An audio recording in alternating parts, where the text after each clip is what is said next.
Fala, descomplicados! Hoje é domingo, 23 de junho de 2019. Estamos encerrando aí a metade do nosso ano. Já se passaram aí 6 meses praticamente no mês de 2019. Na hora de começar a colocar na balança aí os primeiros resultados da primeira metade do ano, como tem sido, como é que vai ser a segunda, se vai precisar de sofrer mais um pouco, se vai ser mais tranquilo. Bom, chegou a hora de alguns balanços, né? Para o ano. E balanços para o ano. Também começam a ter balanços no mercado. A gente faz o nosso. Muitos países também fazem os deles. Essa semana é uma semana de discursos, né? Muito importantes, então eu vou passar todas as notícias aqui. Mas na terça-feira tem discurso do Powell, presidente do Fed. Essa semana o Fed aí deu uma boa balada no dólar com uma manutenção, né, das taxas de juros. E também na quinta-feira a gente tem aí o discurso sobre o relatório de inflação da Inglaterra. A Inglaterra que aí vive uma indecisão, se sai ou não sai do bloco europeu, se a Theresa May vai renunciar, não vai. Então a gente está aí com muitas indecisões aí no território da rainha. Então vamos ficar atentos essa semana, tá, pessoal? Tem relatório de casos, tem venda de casas usadas nos Estados Unidos, tem alguns outros dados também com certa relevância, mas vamos ficar atentos nesses discursos, nesses relatórios, porque eles podem sim dar algumas projeções para aí o segundo semestre. Pessoal, sem mais delongas, hoje eu quero dar uma passada aqui mais na ação do preço aí no mercado. Semana passada foi uma semana bem interessante para quem teve paciência, esperou os melhores movimentos. Eu quero começar aqui com o euro-dólar, marcando uma regiãozinha aqui que eu acho interessante a gente conversar sobre ela. Por quê? O euro-dólar que vem aí de uma semana de alta, a gente pode falar que essa semana de alta começou ali na quinta-feira, depois do Fed, na quinta-feira não, na quarta-feira depois do Fed. Aí a gente trabalhou quinta-feira toda aí e sexta em alta, alguns pullbacks, mas ainda sempre apontando para cima. O euro-dólar, pessoal, ganhou uma região de interesse vendedor que tinha um certo histórico.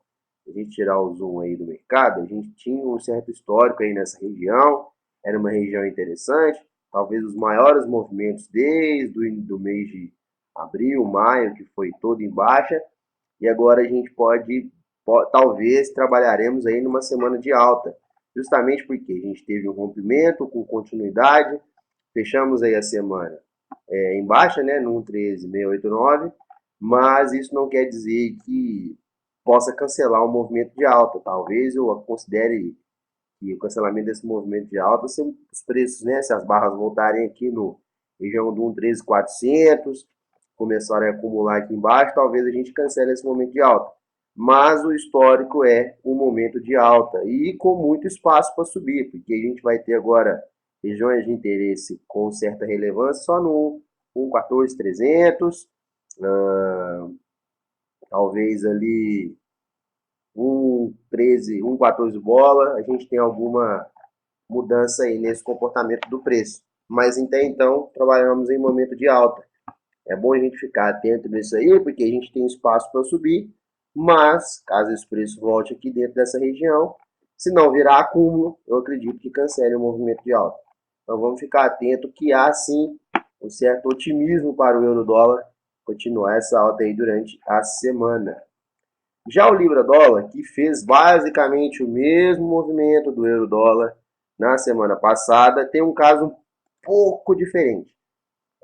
Eu vou, na verdade, ao invés de desenhar essa linha, eu vou desenhar aqui um retângulo, porque eu quero mais falar da região em si. Então vamos lá, pessoal. A gente se encontra aqui, então, numa região de interesse vendedor com um certo histórico. O que eu considero região de interesse vendedor? É uma região de resistência que tem uma relevância para mim no preço. Como assim uma relevância? São regiões onde o preço tocou e teve vendas acumuladas, não teve força suficiente para devolver próximo ou até mesmo romper o último suporte, a última região onde as barras tocaram e devolveram o movimento que vinha fazendo. E no momento, o Libra-dólar se encontra numa dessas regiões. Regiões essas que têm foi agora no começo do mês, depois do movimento de baixa aí do, do mês de maio. A gente tem algumas regiões de interesse vendedor dentro dos pullbacks profundos.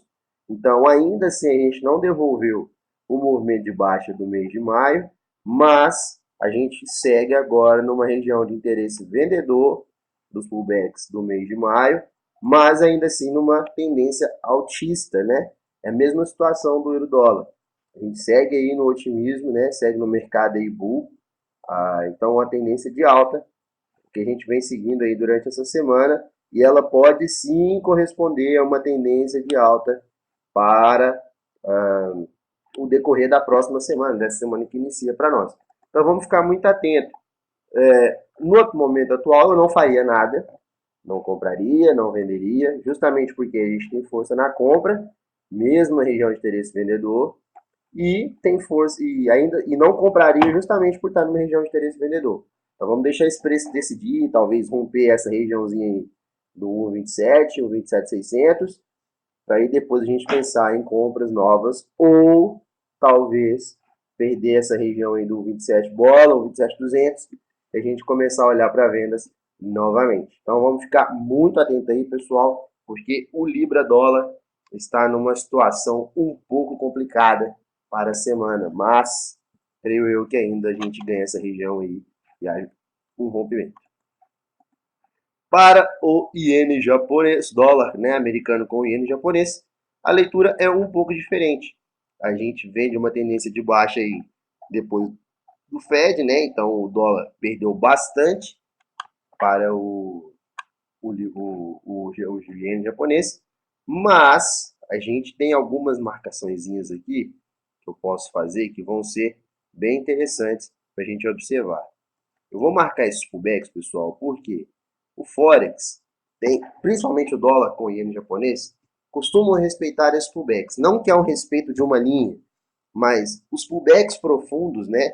Os pullbacks que costumam puxar mais o preço, só um minuto, perdão, costumam puxar mais o preço, eles tendem a acumular novos movimentos de venda. Então, a gente pode ficar atento aí nessas regiões que elas podem ter uma certa relevância. Vou marcar também o fundo que originou o pullback atual antes do fechamento, porque ele também pode trabalhar como suporte.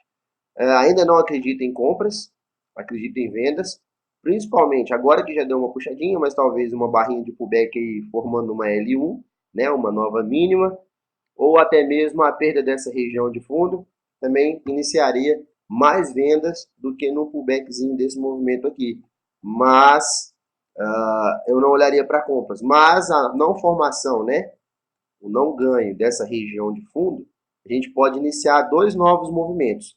Ou seja, um movimento de alta, ou talvez um movimento lateral um pouco mais extenso, já que o Libra, o dólar com iene, nos últimos meses, tem iniciado as semanas com lateralidade e tomado um lado mais para o meio e para o fim da semana. Então, não tome viés por isso, mas se eu fosse ler alguma coisa, caso ele não perca esse fundo, ou é buscar esse último pullback, ou até mesmo com uma maior probabilidade, inclusive, reparem que já começa a formar barras acima da média móvel de 20 períodos, e essa média móvel de 20 períodos, no que diz a leitura de mercado, ela indica para mim o que o mercado vem fazendo nos últimos 20 períodos, e eu já consigo identificar tendências, lateralidades ou reversões a partir da leitura apenas da média.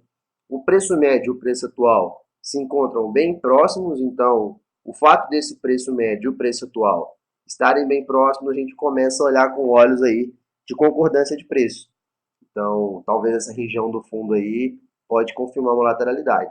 Caso essa lateralidade não seja confirmada, a gente tem espaço, muito espaço, mas muito espaço, que nem encontra no gráfico aí de uma hora, para continuar fazendo movimentos de baixa. Então, vamos ficar atento, talvez ainda leia uma lateralidadezinha, mas caso perda essa região, eu acredito em movimentos baixistas para a semana. O euro com o dólar australiano, eu deixo essas marcaçõezinhas aqui, que da leitura do mercado. Para quem assistiu o panorama de encerramento de sexta, Eu queria falar de movimentos interessantes. Olha como essa região tem uma relevância de preço. Eu vou traçar outras duas, tá? Eu não vou deixar de... Não vou ignorá-las. Oh, hoje está difícil, hein? Mas eu quero falar dessas regiõezinhas porque elas são bem interessantes. Então vamos lá, pessoal. Aqui dá uma leitura bem didática, que eu gosto bastante. A gente teve iniciamos a semana, quem assistiu o panorama de abertura da semana passada, conseguiu entender que a gente tinha um movimento lateral, que poderia haver um rompimento, mas era melhor aguardar e pegar. E foi o que eu fiz, né? Rompeu, fez um movimento de pullback, eu fiz um movimento projetado de acordo com o tamanho da lateralidade, né? Com a amplitude da lateralidade, projetando o meu alvo nele, né? E foi onde eu executei minha saída, depois ele teve aí o último suspiro climatizado, e depois veio abaixo. Eu marquei a região onde ele fez esse clímax e marquei a região onde fez ele sair para baixo. Mas repare aonde o preço mais passeou, mesmo com os rompimentos, dentro da região lateral que a gente tinha marcado aí no panorama de abertura da última semana.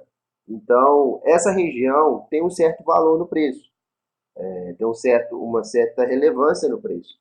A gente terminou a semana aí rompendo de novo, terminamos a semana com mais um rompimento. Então, talvez essa região aqui maior pode trabalhar como resistência novamente. Ela não sei se tem um histórico, próximo pelo menos não tem, mas ela pode ser que ganhe novamente. A minha leitura para esse mercado é: não faria nada, pelo menos até uma formação próxima a essas regiões, talvez com um sinal para trabalhar com venda, ou um rompimento para trabalhar em compras. E se caso a gente for trabalhar em vendas, a gente tem uma, duas, até três projeções de alvo, e para rompimentos a gente pode trabalhar com o movimento projetado ou dessa região expandida, ou daqui até aqui, ou daqui até aqui. Então a gente pode trabalhar com boas amplitudes aí para a semana no euro com o dólar australiano. No mais é isso, pessoal. Se vocês gostaram, dê um like nesse vídeo, compartilhem, não deixe de comentar suas sugestões, não deixe de nos seguir no Instagram, estou sempre postando resultados, curiosidades, muitas coisas lá. Já lá tem alguns posts, meu e-book também já está disponível, né, no Linktree, lá do Facebook, do Instagram.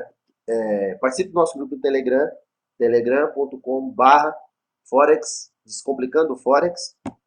Tem o nosso canal, Fora Descomplicado, e todos os outros dados, todos os links estão aqui na descrição do vídeo. Não deixem de participar, sua participação é muito importante para mim. No mais é isso, forte abraço, boa semana de trabalho para todo mundo e nos vemos na quinta-feira com o Minuto do Price Action. Valeu!